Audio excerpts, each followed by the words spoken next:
realize at that moment and in the moment, everything is gone. So I write things down just so I don't forget my thoughts. Good evening, everyone, and welcome to the MMAR Coalition Against Repeal, a CRC, benefit concert here in the very alive and vibrant city of London, Ontario, Canada.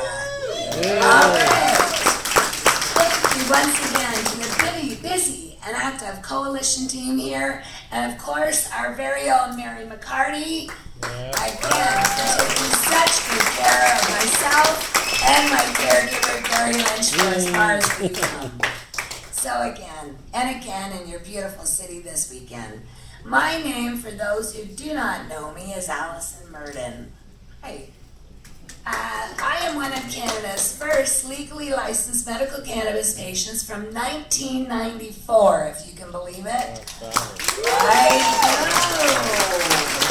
know. 21 years already it's been. Wow.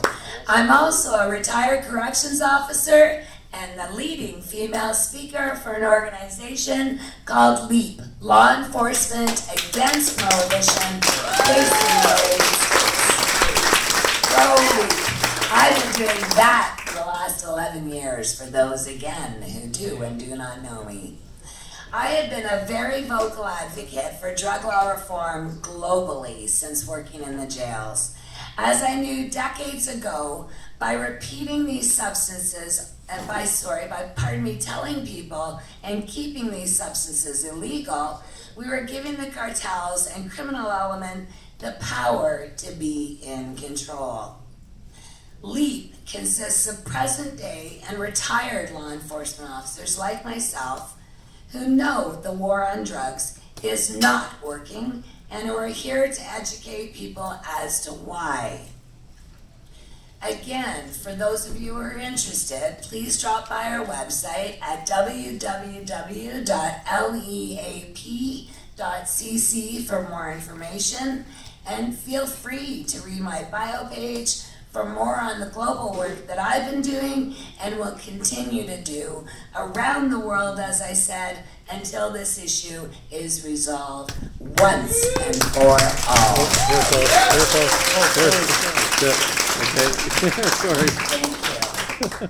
My reasons for being asked to speak here in London tonight are reasons that are very close to mine and over 50,000 other people in this country, who are either ill or injured and choose cannabis as medicine, and to save our constitutional right to grow and tend our own cannabis medicine, or at least have the choice.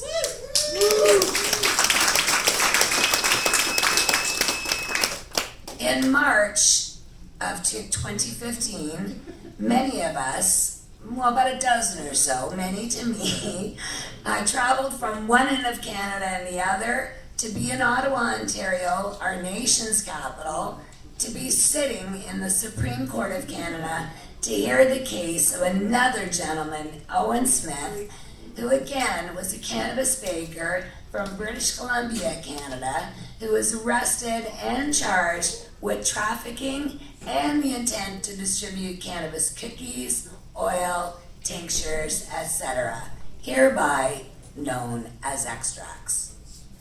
On June 11th, 2015, all 7 Supreme Court judges presiding over this case ruled in favor of the patients.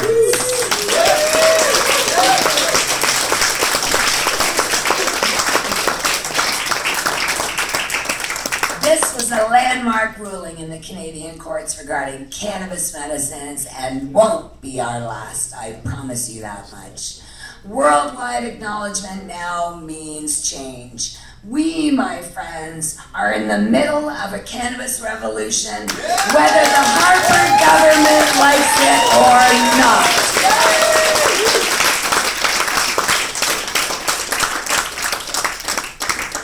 Immediately after the ruling was announced, our quote-unquote compassionate and oh so intelligent Health Minister Rona Ambrose was outraged that judges made the decision to approve cannabis extracts as medicine when they were not doctors.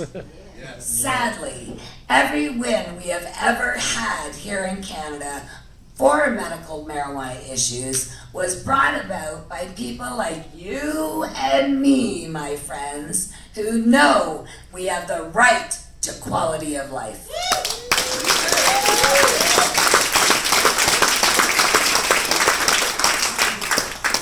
Thankfully, each time the judges have ruled in our favor, I know change is coming.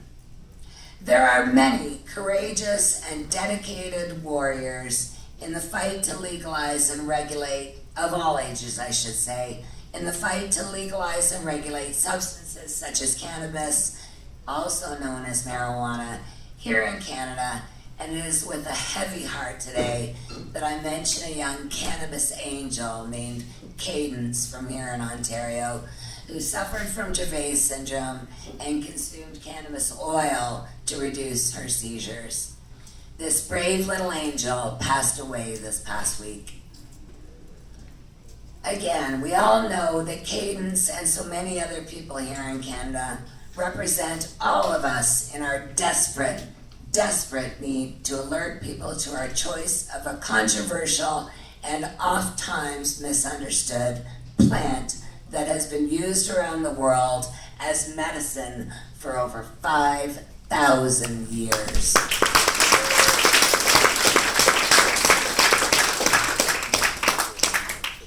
I battle my own health issues, as is very obvious. For starters, I've been fighting to stay vertical for many years. I was diagnosed at age 28 with chronic progressive multiple sclerosis back to the age of approximately 10 years old. I have also been battling an absolutely excruciating pain in my face and head 24 hours a day from the age of close to 24 years old. I am now, as of January 11, 2015, 51 years young.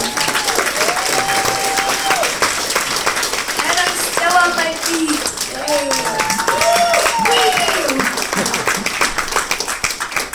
This violent pain that I live with is in my family history. My maternal great-grandfather, Peter McPherson, also suffered from this violent pain, known as the most excruciating pain known to medicine, called trigeminal neuralgia or tic-douloureux. Just to be unique, I think I wanted to certainly stand out in my family. I've had this bilaterally, which means both sides of my face and head, for over 27 years, 24 hours a day. Thank goodness my journey has been to ensure and educate people around the world that cannabis is extraordinary and wonderful medicine. Yeah.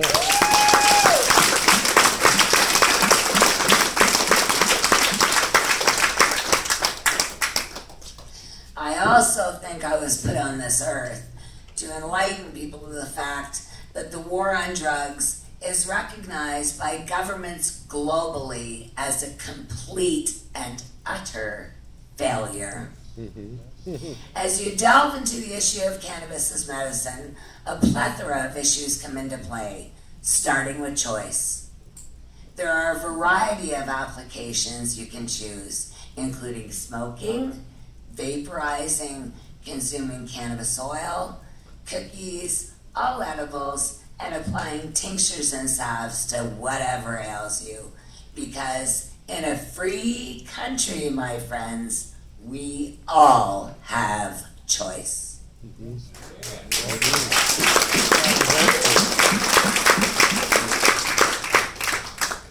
Tonight we have gathered here to raise awareness and to bring recognition to this plant, and for our main reason, to raise money. We need to fight to keep our right to grow our cannabis as medicine, and we need your help. Please reach deeply into your pockets tonight. You need to learn to help the over 50,000 registered legal medical cannabis patients, such as Andrew, the veterans across Canada who have fought to keep Canada in the light that it is in the world, and to show people that Canadians are not complacent and that we will stand up for what we believe in. And these veterans, I am so proud to stand beside people like Andrew and the people that have come into this issue. Over the years, my friend, I knew we could on board. Now again, there are over 50,000 registered legal cannabis patients in Canada, and others again all across the country fighting daily to get licenses. And we need to maintain and help others attain our constitutional right to again grow our own cannabis as medicine, or have someone we love and trust grow it for us.